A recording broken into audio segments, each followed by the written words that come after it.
Prochain culte, on va faire Jonas chapitre 2.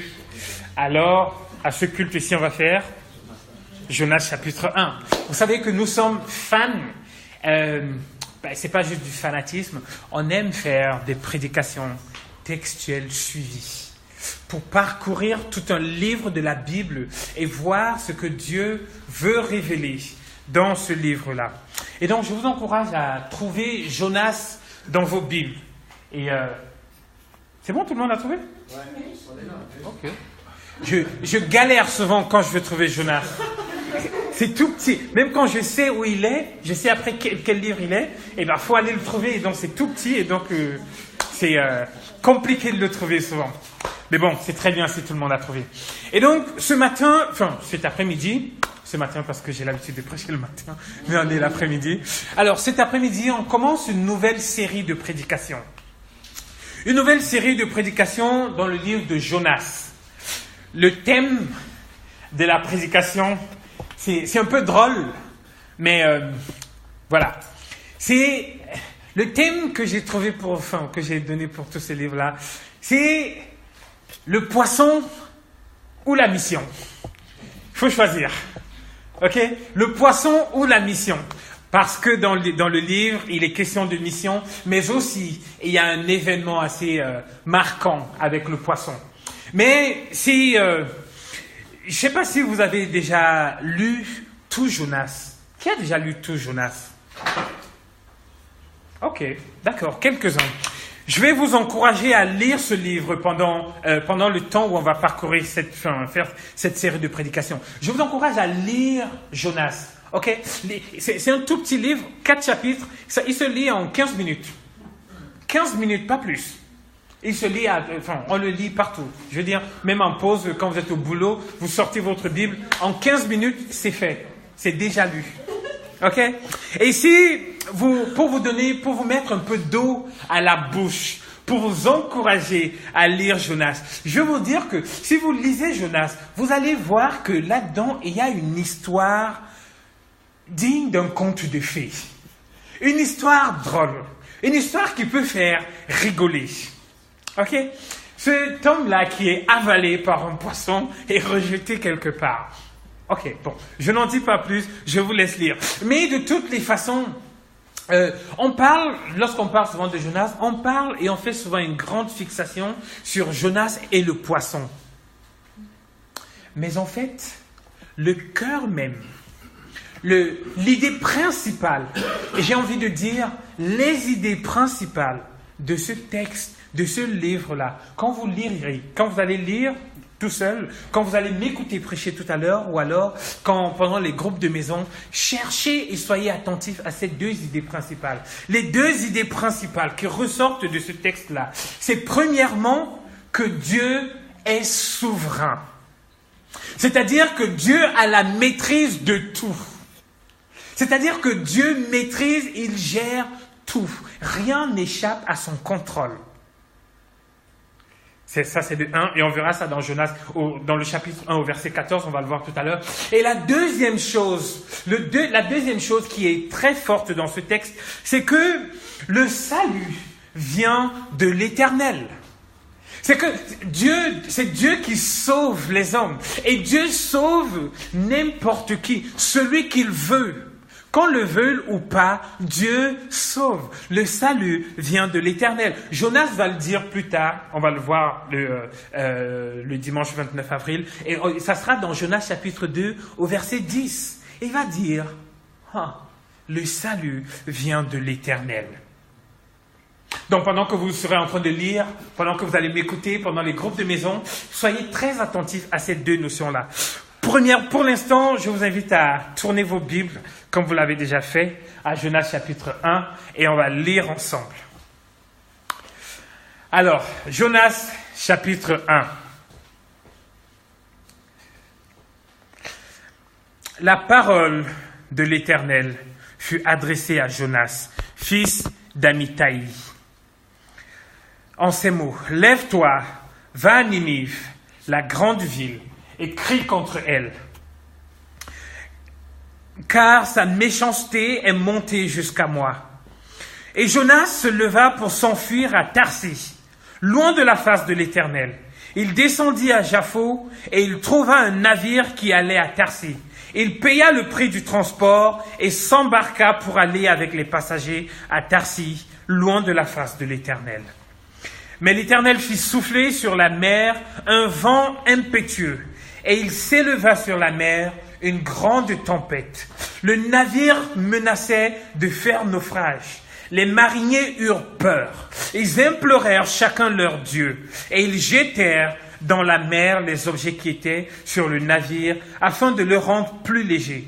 Jonas descendit au fond du navire, se coucha et s'endormit profondément. Le pilote s'approcha de lui et lui dit, « Pourquoi dors-tu? Lève-toi, invoque ton Dieu. Peut-être voudra-t-il penser à nous et nous ne périrons pas. » Et ils se dirent l'un à l'autre, « Venez et tirons au sort pour savoir qui nous attire ce malheur. » Ils tirèrent au sort et le sort tomba sur qui? Le sort tomba sur Jonas. Alors ils lui dirent, « Dis-nous qui nous attire ce malheur.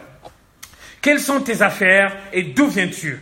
Quel est ton pays et de quel peuple es-tu? » Il leur répondit, « Je suis hébreu et je crains l'Éternel, le Dieu des cieux qui a fait la mer et la terre. » Ces hommes eurent une grande frayeur et ils lui dirent, « Pourquoi as-tu fait cela? » Car ces hommes savaient qu'ils fuyaient loin de la face de l'Éternel, parce qu'il le leur avait déclaré. Et ils lui dirent, « Que te ferons-nous pour que la mer se calme envers nous? Car la mer était de plus en plus orageuse. » Il leur répondit, « Prenez-moi et jetez-moi dans la mer, et la mer se calmera envers vous. Car je sais que c'est moi qui attire sur vous cette grande tempête. » Ces hommes ramaient pour gagner la terre, mais ils ne le purent parce que la mer s'agitait toujours plus contre eux. Alors ils invoquèrent l'Éternel et dirent, « Ô Éternel, ne nous fais pas périr à cause de la vie de cet homme, et ne nous charge pas du sang innocent. Car toi, Éternel, tu fais ce que tu veux. Car toi, Éternel, tu fais ce que tu veux. » Puis ils prirent Jonas et le jetèrent dans la mer, et la fureur de la mer s'apaisa. Ces hommes furent saisis d'une grande crainte de l'Éternel, et ils offrirent un sacrifice à l'Éternel et firent des vœux.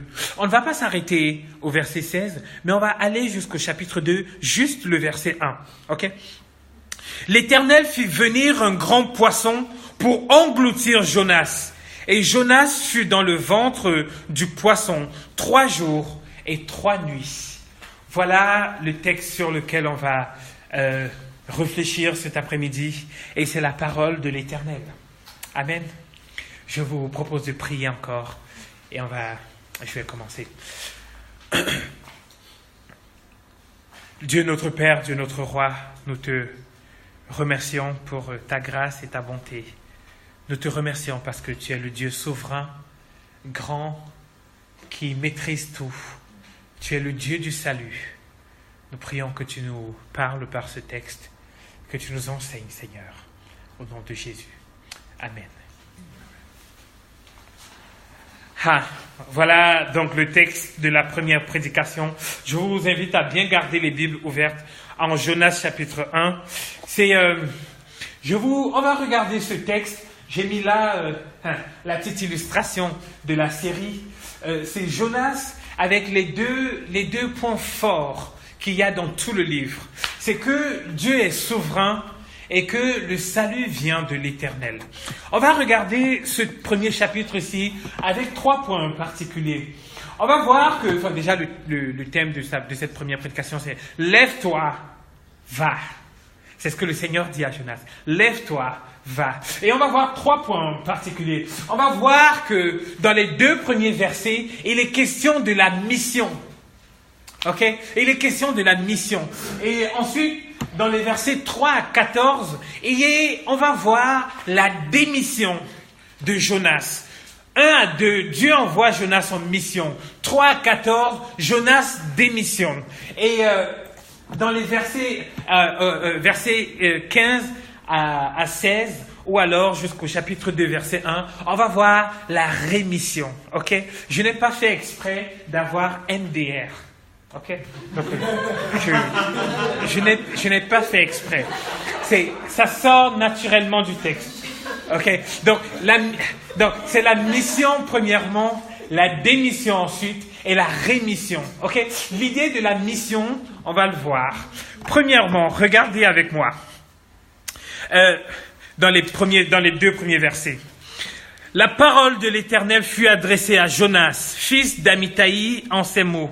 Lève-toi, va à Ninive, la grande ville, et crie contre elle, car sa méchanceté est montée jusqu'à moi. Voilà, on va parler de la mission. Mais avant, parlons d'abord du missionnaire. Il s'agit de Jonas, le fils d'Amittai. C'est un prophète de l'Ancien Testament. Un prophète, c'est-à-dire qu'il parlait de la part de Dieu. Il a vécu à Gath-Hépher. Enfin, c'est un nom qui n'est pas très connu. C'est une ville pas très connue. Gath-Hépher, c'est en Galilée, au nord d'Israël. Et il a vécu aux alentours des années 760 avant Jésus-Christ. Ok, 760 avant Jésus-Christ. Et il était censé être le messager des 10 tribus du Nord. Pour rappel, à cette époque, Israël est déjà scindé en 2. Et il y a le royaume du Nord et le royaume du Sud. Maintenant, le lieu de la mission. La parole de l'Éternel envoie Jonas où? À Ninive. Une première remarque à faire ici, c'est que Ninive est une ville païenne. Ninive est une ville où les gens ne connaissent pas le Dieu unique qui s'est révélé à Abraham.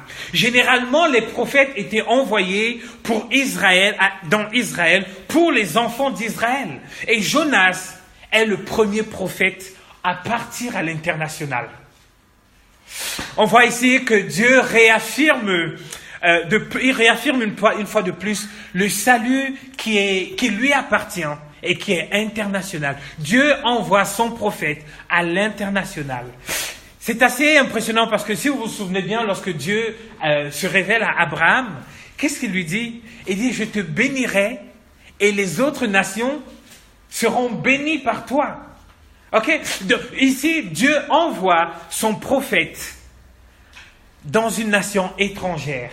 Israël était censé être prophète autour des autres nations, c'est-à-dire révéler la gloire et la bonté du Dieu unique qu'ils connaissaient désormais. Ils étaient censés révéler la bonté de Dieu autour d'eux. Et ici, on le voit encore, en ce sens où Dieu envoie son prophète dans une nation étrangère. Israël était donc, comme je viens de le dire, censé être le prophète autour des nations qui l'entouraient. Le lieu de la mission, Ninive, a encore quelque chose d'insolite. Accrochez-vous. Ninive est la capitale de l'Assyrie. Peut-être qu'en lisant la Bible, vous voyez de temps en temps où on parle de l'Assyrie. En fait, l'Assyrie était un ennemi, une nation ennemie d'Israël. C'était ennemi juré. Et s'était fait la guerre déjà plusieurs fois. C'est un peuple, les Assyriens, les Ninivites, c'est un peuple cruel sur tous les plans. Ils adorent des divinités sanguinaires, ce peuple-là. Ils étaient paresseux et leur passe-temps favori était la guerre. C'est des gens qui aimaient la guerre. Ils aimaient tellement la guerre que lorsqu'ils décidaient d'aller attaquer un peuple, les chefs de ce peuple-là se soumettaient tout de suite. Ils essayaient de négocier tout de suite parce que les Ninivites n'avaient pas peur de la mort. Qu'est-ce que vous pouvez faire contre quelqu'un qui n'a pas peur de la mort? C'était un peuple violent, cruel, sanguinaire. Pire encore, les Assyriens, après les guerres, découpaient les têtes de leurs ennemis et ils construisaient des barrages à l'entrée des villes. C'est vous dire la cruauté de ce peuple-là. Leur roi était à la fois roi et prêtre. C'est-à-dire que c'était des dictateurs sanguinaires, cruels, qui ne toléraient aucune autre religion. Et c'est dans cet endroit que Dieu demande à Jonas de partir faire quoi? Crier. Partir en mission dans ce pays est donc tout à fait comme si un juif des années 40 devait partir prêcher l'évangile de Jésus dans l'Allemagne nazie. C'est tout à fait comme si un musulman saoudien devait retourner en Arabie Saoudite, un musulman converti au christianisme, qui aime et adore et trouve son salut en Jésus, devait retourner en Arabie Saoudite pour prêcher là l'évangile de Jésus. Partir en mission à Ninive, c'est comme un Coréen, un Nord-Coréen qui devait convertir au christianisme, qui devrait retourner en Corée du Nord pour prêcher l'évangile de Jésus. Voilà pour ce qui est du lieu de la mission. Mais quel est donc le contenu de la mission? Quel est le message qui devait être dit à Ninive? Dans le verset 2, il est dit, « Lève-toi, va à Ninive, la grande ville, et crie contre elle, parce que sa méchanceté est montée jusqu'à moi. » Les agissements des Ninivites étaient connus de Dieu. Une chose est sûre et absolument sûre, c'est que Dieu n'est pas insensible à la méchanceté des hommes. Dieu n'est pas insensible à la méchanceté de notre pays. Je veux dire, méchanceté, qu'elle soit au rang de celle des Ninivites ou pas, dès qu'il y a de la méchanceté, Dieu n'est pas insensible à ça. Dieu n'est pas insensible à la stigmatisation d'une certaine catégorie de la population. Dieu n'est pas insensible au rejet des uns, à l'enrichissement des autres, au dépit des autres. Dieu voit ça. Dieu est sensible à ça. Dès qu'il y a de la méchanceté quelque part, Dieu est au courant de ça. S'il y a de la méchanceté dans votre lieu de travail, Dieu n'est pas insensible à ça. Dieu voit ça. S'il y a de la méchanceté dans votre travail, à la fac, dans votre famille, Dieu n'est pas insensible à ça. Et un jour, de la même façon que dans Genèse, je ne sais pas si vous vous souvenez, dans Genèse chapitre 6, le verset 5, voici ce que l'Éternel dit. Il est dit, l'Éternel vit que la méchanceté des hommes était grande sur la terre et que toutes les pensées de leur cœur se portaient chaque jour uniquement vers le mal. Et quelle va être la réaction de Dieu à ça? Il va envoyer le déluge. Ici aussi, lorsque Dieu dit à Jonas, va prêcher à Ninive, c'est parce que partout, là où il y a la méchanceté, Dieu va déverser son jugement d'une façon ou d'une autre. Et donc, dans notre pays aussi, dans notre ville aussi, dans notre famille aussi, s'il y a de la méchanceté, Dieu va déverser un jour son juste jugement. Arrêtons-nous quelques instants sur ce premier point qui me semble très important. Il est question de la mission de Dieu. Et vous l'avez certainement compris. Pourquoi Dieu envoie Jonas en mission? Dieu envoie Jonas en mission parce que la méchanceté du peuple ninivite est montée jusqu'à lui, jusqu'à ses oreilles. Parce que la méchanceté du peuple ninivite est montée jusqu'à ses oreilles. John Piper, qui est un pasteur américain, il dit ça d'une autre façon. Dieu envoie Jonas en mission parce qu'il y a de la méchanceté à Ninive. Mais John Piper va parler de la mission d'une autre façon. Il va dire que, voilà, je pense que c'est là. Il va dire que le but suprême de l'Église n'est pas la mission. C'est l'adoration. Notre but premier, c'est d'adorer Dieu. Mais si en plus d'adorer, on doit partir en mission, c'est pourquoi?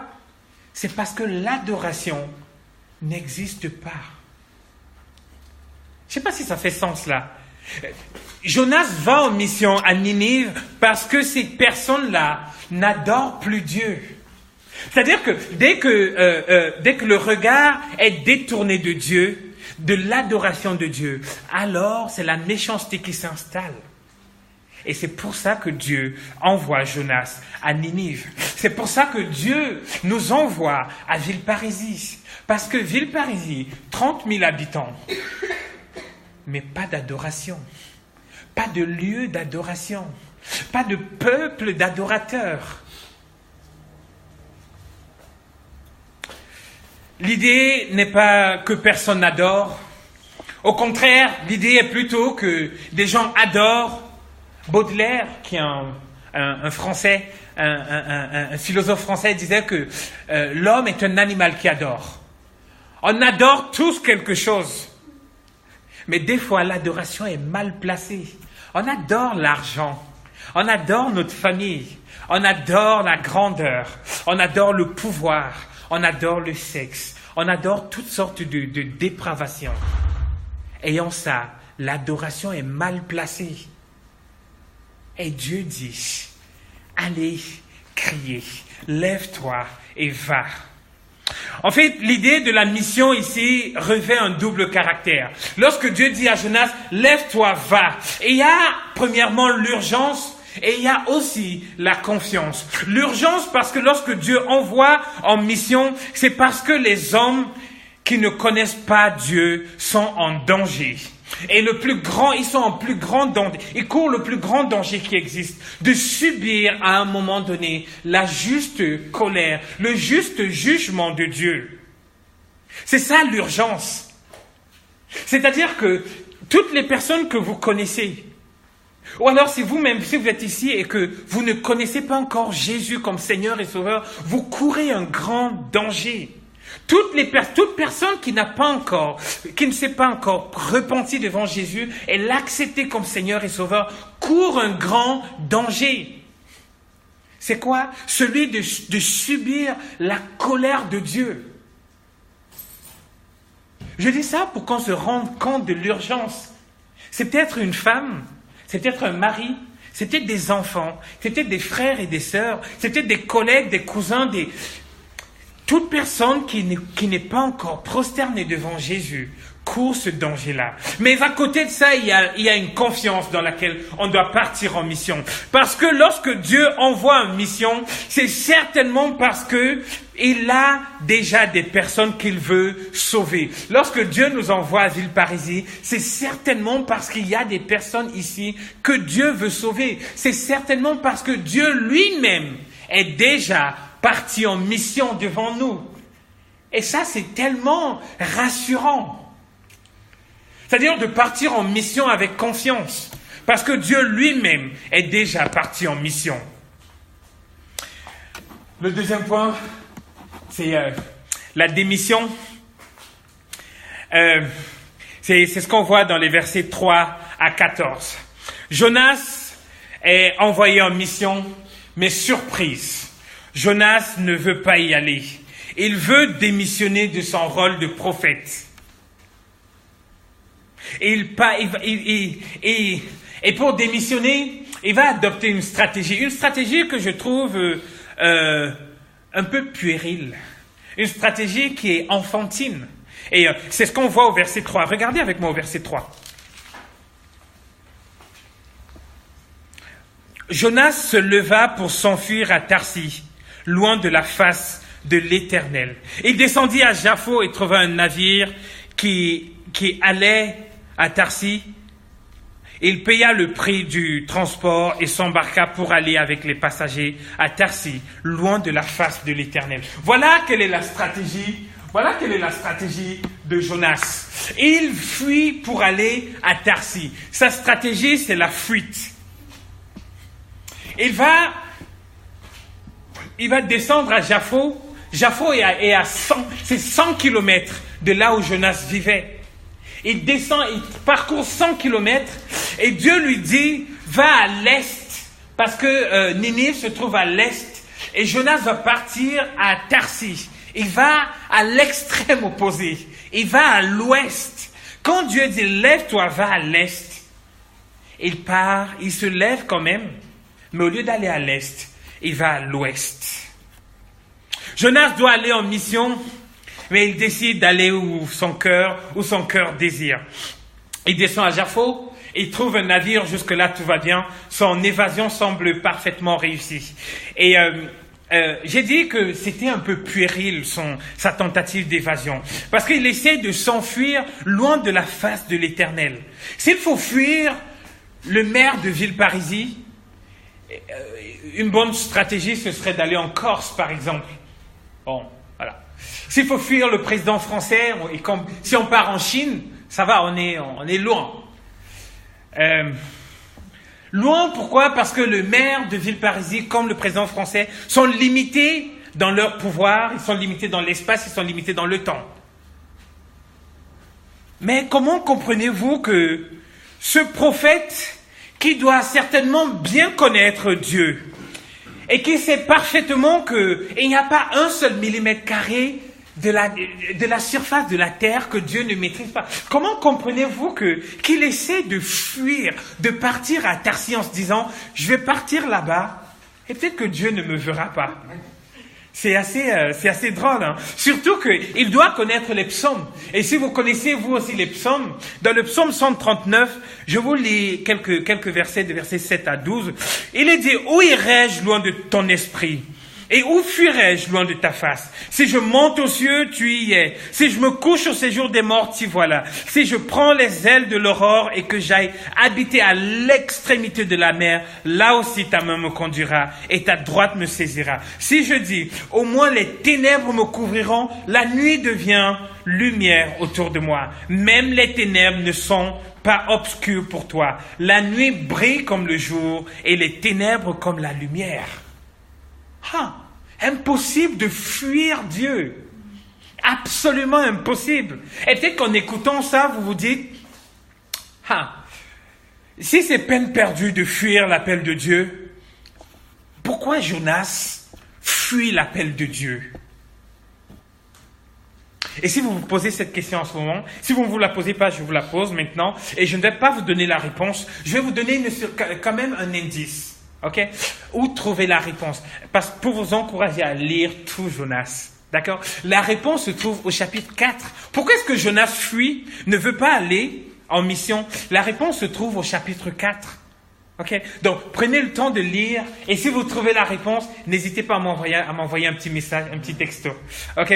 Mais pour l'instant, regardons un peu à nos propres démissions à nous. Nos démissions qui sont souvent si nombreuses. Qu'est-ce qui nous retient souvent de partir en mission? Qu'est-ce qui nous empêche souvent d'aller dire la bonne nouvelle de Jésus? Qu'est-ce qui nous retient souvent de porter auprès des personnes qui ne connaissent pas encore le Seigneur ce beau message-là? Généralement, c'est auprès des personnes qui sont dans notre entourage, hein, c'est-à-dire au travail, dans la famille, parmi les collègues. Les raisons sont nombreuses. Souvent on peut dire, je ne vais pas lui parler de Jésus parce qu'il a déjà sa religion. C'est bien ça le problème. C'est bien ça le problème. Les Ninivites aussi avaient leur religion. Mais pas celle qui est tournée vers le Dieu unique au travers de son Fils Jésus. Une autre raison aussi, c'est je le connais pas assez. C'est aussi ça le problème. Jonas certainement ne connaissait pas assez les Ninivites, mais Dieu les connaissait personnellement. Dieu les connaissait tellement bien qu'il connaissait tous leurs péchés. Et le fait que Dieu connaisse les personnes, c'est suffisant. Une autre raison, c'est peut-être aussi souvent, on se dit, je peux lui parler, mais pas sûr qu'il se convertisse un jour. Son cas est lourd. Quand je le regarde vivre, son cas est lourd. Laissez-moi vous dire que chaque personne qui essaie d'avoir ça comme argument, je suis sûr que cette personne-là ne connaît pas vraiment Dieu. Il ne connaît pas Dieu et sa puissance. Il ne connaît pas Dieu et son amour. Il ne connaît pas Dieu et son humour. Il ne connaît pas Dieu et sa passion pour le salut des personnes qui sont perdues. Et il faut penser à l'histoire de votre propre salut. Comment en êtes-vous arrivé à vous convertir? Et alors vous verrez que Dieu peut sauver n'importe qui, même l'homme le plus dur, même la personne la plus fragile. Dieu peut sauver. Dieu va cependant décider de poursuivre Jonas. Et j'aimerais déjà dire ici que la lecture de cette portion-ci n'est pas très confortable. Je veux dire, savoir exactement ce que Dieu demande et décider de faire complètement le contraire, c'est très dangereux. C'est même stupide.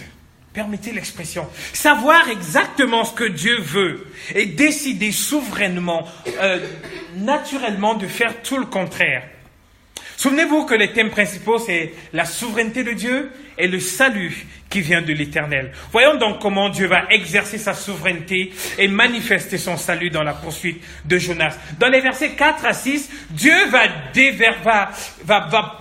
déclencher une grande tempête sur la mer. C'est la première chose avec laquelle Dieu va chercher Jonas dans la démission.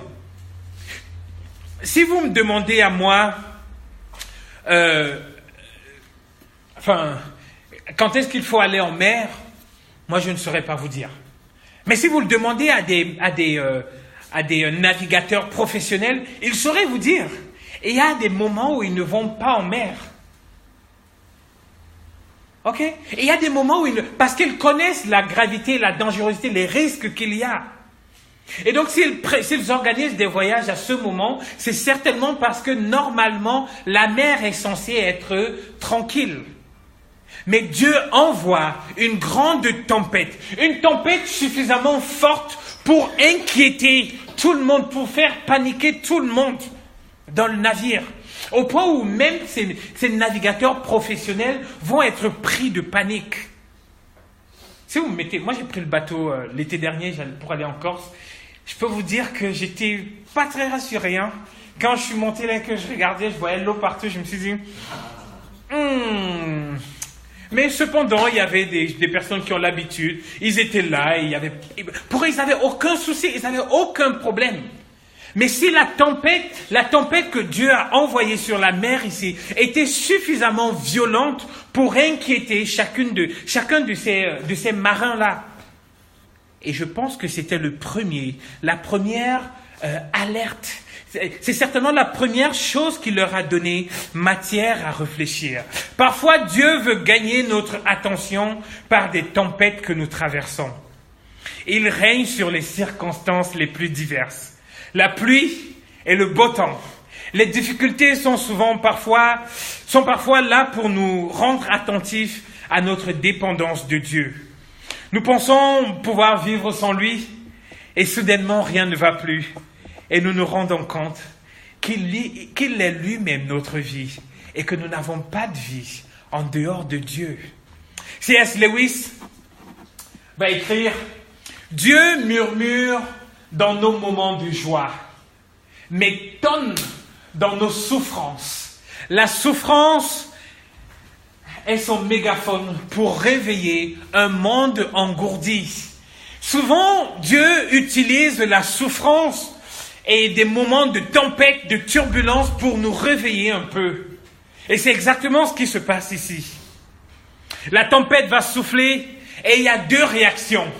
Premièrement, les marins vont... ils sont pris de panique et ils vont prier. Ils vont prier leur Dieu. Chacun va prier son Dieu.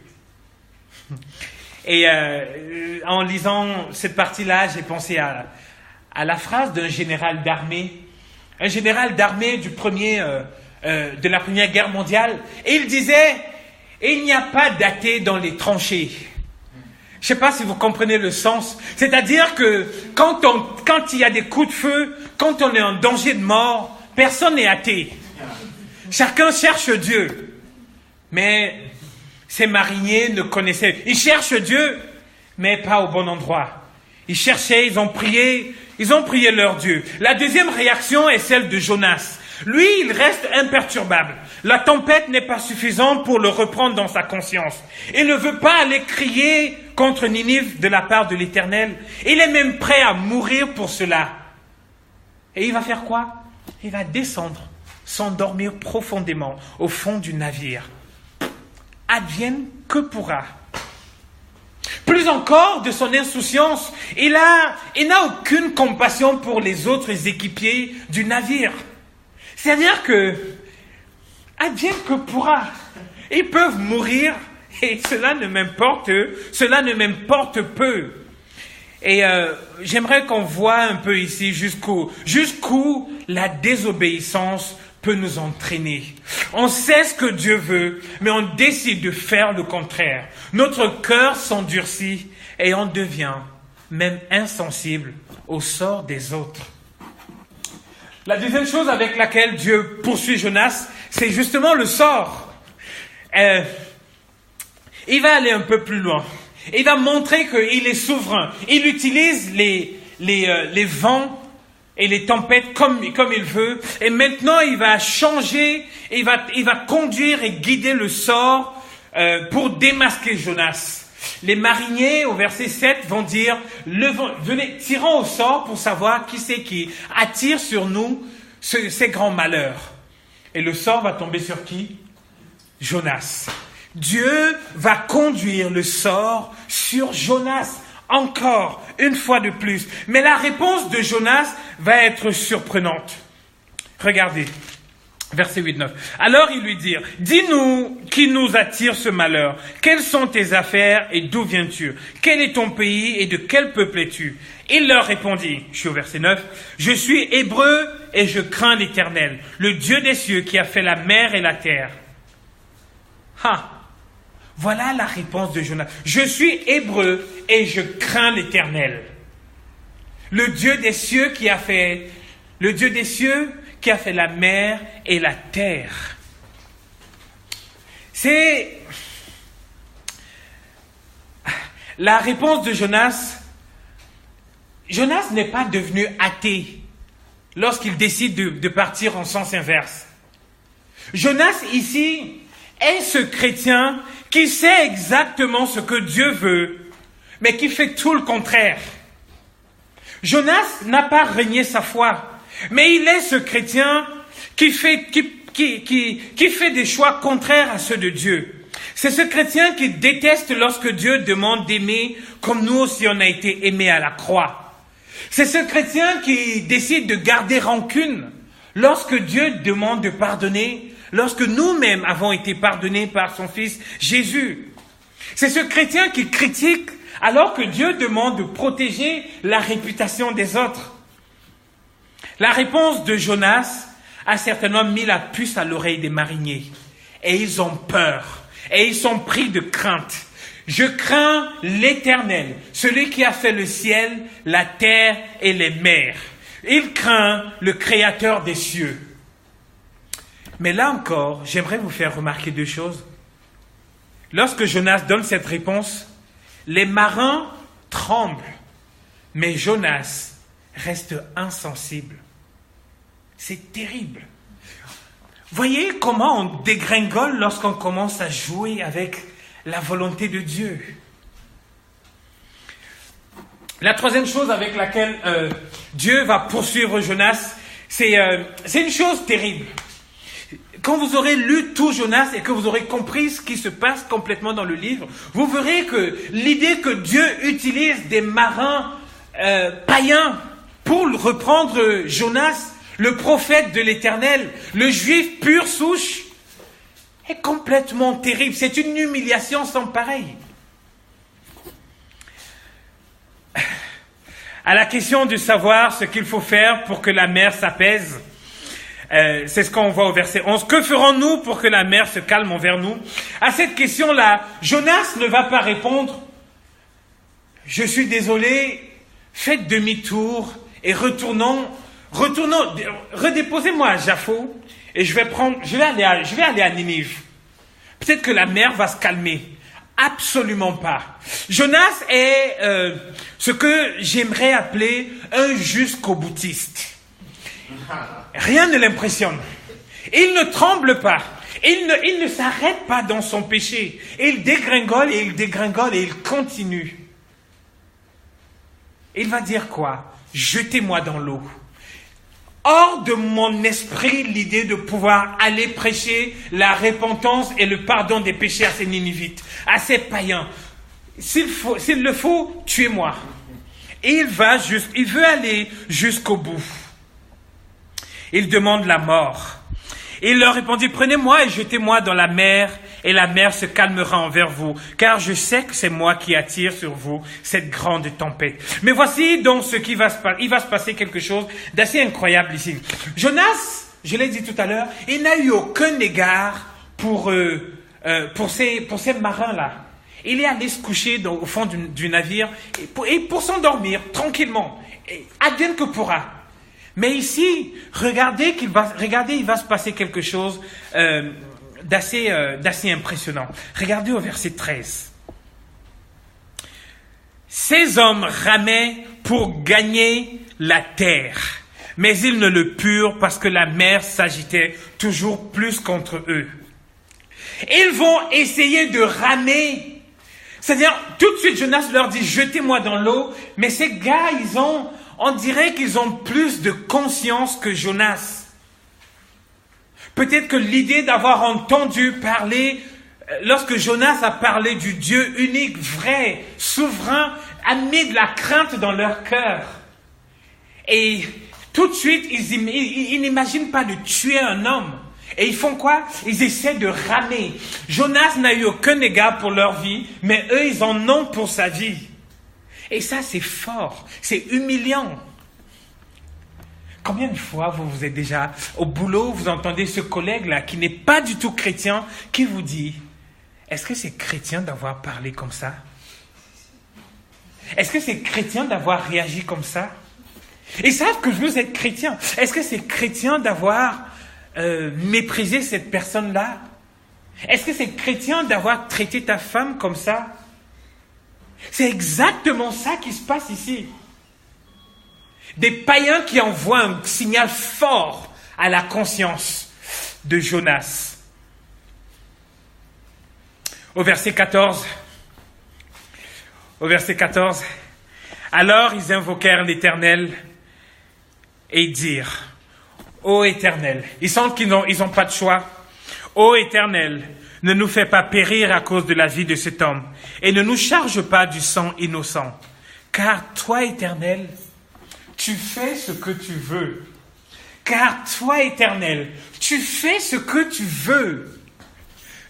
Ils ont déjà entendu, ils viennent juste d'entendre parler du Dieu souverain.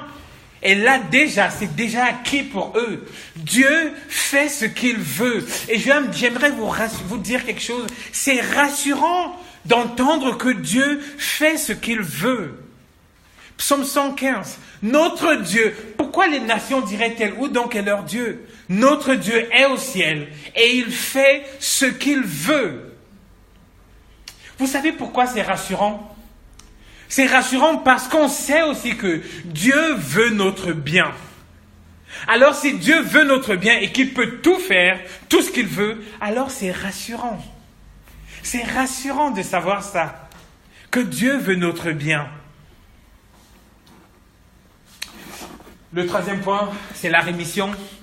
Je l'ai mis là, non pas parce que je veux en parler aujourd'hui, mais juste pour vous mettre de l'eau à la bouche, pour que vous reveniez le dimanche 29 avril.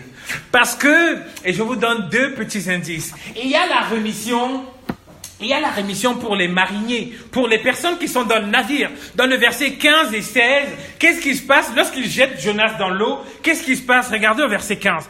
Il dit, puis ils prirent Jonas et le jetèrent dans la mer, et la fureur de la mer s'apaisa. De la même façon, de la façon tout aussi miraculeuse que la mer s'est mise que la tempête a commencé à souffler, là encore, de façon miraculeuse, la mer s'apaise. Et ils auront la vie sauve. Ils seront sauvés, c'est ça le sens de la rémission. Les mariniers seront sauvés. Mais encore, quand on regarde dans le premier verset du chapitre 2, l'Éternel fit venir un grand poisson dans le vent, un grand poisson pour engloutir Jonas. Et Jonas fut dans le ventre du poisson 3 jours et 3 nuits. En fait, l'idée du poisson qui vient engloutir Jonas, c'est le salut pour Jonas. Parce que si ce poisson ne vient pas le prendre, Jonas va mourir à coup sûr. Et encore on dit, c'est l'Éternel qui fit venir un grand poisson. L'Éternel apaise la mer pour sauver les mariniers. L'Éternel envoie le grand poisson pour sauver Jonas. Et l'Éternel a envoyé Jésus, qui est mort à la croix pour nous. Il est resté 3 jours dans le tombeau. Et quand il est ressorti, et c'est en ça que nous avons notre salut.